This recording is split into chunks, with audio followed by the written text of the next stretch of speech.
Hello guys, welcome back to my channel. ഇന്നത്തെ video എന്ന് പറയുന്നത് വേറെ ഒന്നുമല്ല, എൻ്റെ കൂട്ടുകാരൻ്റെ പുതിയ കടയുടെ ഉദ്ഘാടനമാണ്. അപ്പോൾ ചെക്കൻ വിളിച്ചിട്ടുണ്ടായിരുന്നു വരണം പങ്കെടുക്കണം എന്നൊക്കെ. അപ്പോൾ എന്തായാലും നമുക്ക് വീഡിയോയിലോട്ട് പോകാം. Okay guys.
അപ്പോൾ നമ്മൾ ചെക്കൻ്റെ കടകളോട് എത്തിയിരിക്കുകയാണ്.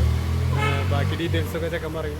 എന്താ പറയണ ഡീറ്റെയിൽസ് കടയുടെ ലൊക്കേഷനൊക്കെ പറയണ. കട വരുന്നത് കേച്ചേരി എരനല്ലൂര് പള്ളി ഹാള് പള്ളി വഴിയുടെ അവിടെയാണ് വരുന്നത്. വൺ വേ റോഡ് എന്ന് പറയും. എരനല്ലൂര് കേച്ചേരി എത്തണോട്ട് മുമ്പ് റൈറ്റ് സൈഡിലാണ് നമ്മുടെ ഷോപ്പ് വരുന്നത്. അതാണ് എരനല്ലൂർ. അങ്ങനെ കണ്ടാൽ മനസ്സിലാവില്ലേ, നീ മറ്റേ തിരിച്ച് കാണിച്ചാൽ മതി. അവിടെയാണ് നമ്മുടെ ഷോപ്പ് വരുന്നത്. ലേഡീസിൻ്റെ കിഡ്സിൻ്റെയും വെയറാണ് നമ്മൾ ചെയ്തിട്ടുള്ളത്. പിന്നെ എന്താ അത്രയൊക്കെയുള്ളൂ ഗൈസ്. പിന്നെ എല്ലാവരും വരിക, കട കാണാൻ, സപ്പോർട്ട് ചെയ്യാൻ. നമ്മൾ ഡെലിവറി ഒക്കെ ചെയ്യുന്നുണ്ട്, നമ്മൾ ചെയ്യുന്നുണ്ട്. നമ്മുടെ ലൂം ആൻഡ് ലവ് എന്നാണ് ഷോപ്പിന്റെ പേര്. ഇൻസ്റ്റാഗ്രാമിൽ പേജ് ഉണ്ട്. അപ്പോൾ ഇവൻ ഡിസ്ക്രിപ്ഷനിൽ ഇടും, നിങ്ങളെല്ലാവരും ഫോളോ ചെയ്യാൻ, അത് സപ്പോർട്ട് ചെയ്യുക, എല്ലാവരും ഇവനെ സപ്പോർട്ട് ചെയ്യുക. സപ്പോർട്ട് ചെയ്യും, കുറച്ച് കമന്റ് ഒക്കെ ഇട്ട് കൊടുക്കുക. പാവണ്ട് ഗൈസ്, അടുത്ത തലമുറയിലേക്കുള്ള വാഗ്ദാനമായിട്ട് നിങ്ങൾ ഇവനെ എടുക്കണം. കാരണം ഇനിയുള്ളവരിനൊക്കെ നമ്മൾ ഒതുക്കി കളയാറുണ്ട്. എന്ന് അവരെന്നെ കണ്ടാൽ മതിയാ. ഞങ്ങളെ പോലുള്ളവർക്ക് വളരണ്ട ഇവിടെ. അപ്പോൾ എന്തായാലും നിങ്ങൾ ഇതൊന്നും കാശെന്ന് പറയണമെന്നല്ല, ഒന്നല്ല, നമ്മുടെ സ്നേഹബന്ധത്തിന്റെ പുറത്ത് നമ്മൾ എടുക്കുന്ന വീഡിയോസ് ആണ്. ഓക്കെ, ഒരാളും കൂടെ ഉണ്ട് ഗ്യാപ്പിൽ ഇവിടെ വിളിച്ചിരിക്കുന്നുണ്ട്. അയ്യോ, അത് മിണ്ടാണ്ടിരിക്കുന്നു അവിടെ. അതെ, അപ്പൊ എന്തായാലും ലൊക്കേഷനൊക്കെ നിങ്ങൾക്ക് മനസ്സിലായത് വിചാരിക്കുന്നു. ഓക്കെ, അപ്പൊ ഗൈസ് ഇനി ഇതേപോലുള്ള ചെറിയ ചെറിയ വീഡിയോസ് ആയിട്ട് വരാം. ബൈ.